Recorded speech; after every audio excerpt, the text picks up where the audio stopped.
আসসালামু আলাইকুম প্রিয় দর্শক, আজ আমি আপনাদের শোনাতে চলেছি একটি এমন গল্প যা আপনার হৃদয়কে স্পর্শ করবে।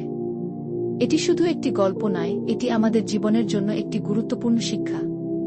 তাহাজ্জুদ নামাজ এবং আল্লাহর দরবারে কবুল হওয়া দোয়ার এক বাস্তব উদাহরণ। চলুন শুরু করা যাক। একটি ছোট গ্রামে হাসান নামে এক ব্যবসায়ী থাকতেন। খুব সৎ মানুষ ছিলেন, পরিশ্রমীও, কিন্তু কপালে যেন দুঃখ লেখা ছিল। ব্যবসায় একের পর এক ক্ষতি, ঋণের বোঝা, পরিবারের অভাব, সব মিলিয়ে জীবনটা যেন অন্ধকারে ডুবে গিয়েছিল। একদিন চরম হতাশ হয়ে ঘরে বসেছিলেন। মনে হচ্ছিল জীবনের সব দরজা বন্ধ। ঠিক তখনই তার বৃদ্ধ মা এসে তার কাঁধে হাত রাখলেন।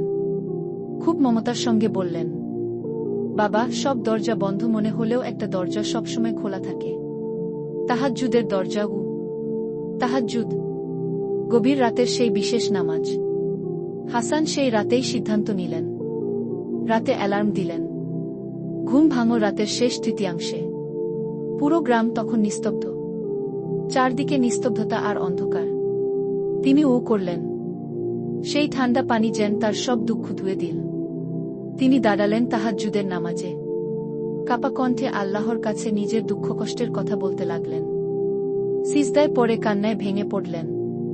হে আল্লাহ, তুমি আমার শেষ ভরসা, তুমি ছাড়া কেউ নেই আমার। দিন যায়, হাসান প্রতিদিন তাহাজ্জুদ পড়েন। ধীরে ধীরে একটা পরিবর্তন টের পেলেন। তার পরিস্থিতি তখনও বদলায়নি, কিন্তু মনে হলো ভারটা হালকা হয়ে গেছে। আর তারপর যা ঘটল তা ছিল এক অলৌকিক ঘটনা। একদিন ফজরের নামাজের পর দরজায় কড়া নাড়ল। দরজা খুলে দেখেন এক ধনী ব্যবসায়ী দাঁড়িয়ে আছেন। তিনি বললেন, আপনার সততার কথা শুনেছি, আমি একজন বিশ্বস্ত সহযোগী খুঁজছি। আপনি কি আমার সঙ্গে কাজ করতে চান? বিশ্বাস করুন, এই প্রস্তাবই ছিল আল্লাহর পক্ষ থেকে তার দোয়ার উত্তর। সেই মুহূর্ত থেকে হাসানের জীবন বদলে গেল। ঋণমুক্ত হলেন, ব্যবসায় সফলতা পেলেন, পরিবারে ফিরে এলো সুখ শান্তি। প্রিয় বন্ধুরা, এই গল্পের শিক্ষা কি? তাহাজ্জুদ হল সেই সময় যখন আকাশের দরজা খুলে যায়, আমাদের দোয়া সরাসরি আল্লাহর কাছে পৌঁছে যায়।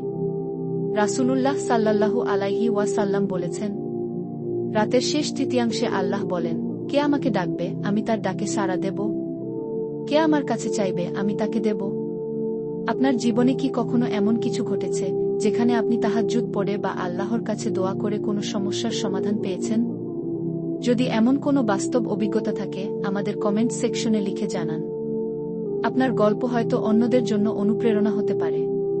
এই গল্প যদি আপনার মন ছুঁয়ে যায়, তাহলে লাইক দিন, শেয়ার করুন, আর নতুন ভিডিওর জন্য আমাদের চ্যানেলটি সাবস্ক্রাইব করতে ভুলবেন না। আল্লাহ হাফেজ।